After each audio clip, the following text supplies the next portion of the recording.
사흘째 파업에 들어간 철도 노조가 주말 도심 행진 집회를 통해서 수소형 KTX 편성 등을 요구했습니다.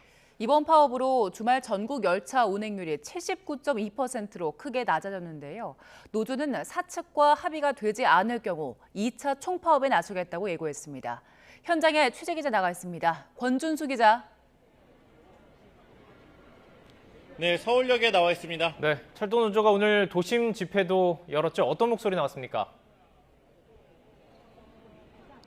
네, 오늘 오후 2시 전국에서 7천여 명의 조합원이 모인 가운데 서울 도심에서 집회를 연 철도 노조는 조금 뒤엔 서울역 방향으로 행진할 계획인데요. 노조가 폭주 등을 사용해 퍼포먼스를 벌이면서 경찰과 충돌이 빚어지기도 했습니다. 노조는 KTX 수서행 도입과 공공철도 확대, 그리고 4조 2교대 근무 전격 시행 등을 요구하고 있는데요. 특히 수서행 KTX 도입을 놓고는 교통 불편을 겪는 부산 시민 대다수가 원하고 있는데도 불구하고 국토부와 코레일이 정당성이 없다고만 주장하며 시민 불편을 방치하고 있다고 비판했습니다. 일단 노조가 예고한 1차 총파업 종료 시점은 월요일인 모레 오전 9시까지인데요. 노사 간 공식 대화의 물꼬가 트이지 않은 가운데 노조는 2차 총파업에 나설 수 있다고도 경고했습니다. 그러면서 국토부와 코레일의 입장이 뒤바뀔지 지켜보겠다고 덧붙였습니다. 네, 결국 주말 사이에 노사가 어느 정도 합의를 끌어내느냐가 관건일 텐데 지금 철도 운행은 어떻게 이루어지고 있습니까? 네, 주말에도 전국 열차가 감축 운행되고 있는데요. 오늘 오전 9시까지 전국 열차 운행률은 79%로 나타났습니다. 쉽게 말하면 열차편 5건 중 1건은 발이 묶인 셈인데요. 내일까지 열차 운행 계획이 취소되는 건 모두 1170편입니다. 시민 불편의 목소리도 커지고 있는데요. 들어보시죠.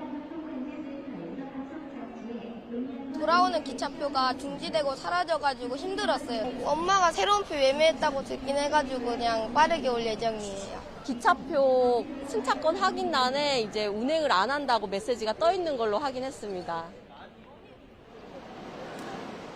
국토교통부와 코레일은 주말 운행을 하지 않을 예정이었던 경부선 KTX 가운데 13회를 추가 운행하기로 했는데요. 하지만 파업 셋째 날인 오늘 KTX 운행률은 평소와 비교해 76.5% 수준에 그쳤습니다. 새마을호와 무궁화호 등 일반 열차도 주말 동안 60% 안팎의 낮은 운행률을 기록했는데요. 무엇보다 화물열차의 운행률이 34.6%로 크게 떨어져 물류 운송에서 차질이 우려됩니다. 수도권 전철에서는 코레일이 관리하는 1, 3, 4호선 일부 구간과 분당선, 경의중앙선 등이 영향을 받는데요. 수도권 전철 운행률은 평일 78% 수준보다 조금 나아진 83.8%를 보이지만 파업이 진행된 지난 이틀간은 출퇴근 시간대 지연 운행이 이어졌습니다. 이런 가운데 노조가 추가 파업을 선언할 경우 열차 이용객의 불편도 이어지게 되는데요. 무엇보다 여객 수요가 몰리는 추석 연휴에도 열차편이 줄어들면 시민 불편이 커질 수 있습니다. 또한 화물 운송 상당량을 철도에 의존하는 건설업계 등에서도 타격이 불가피할 것으로 보입니다.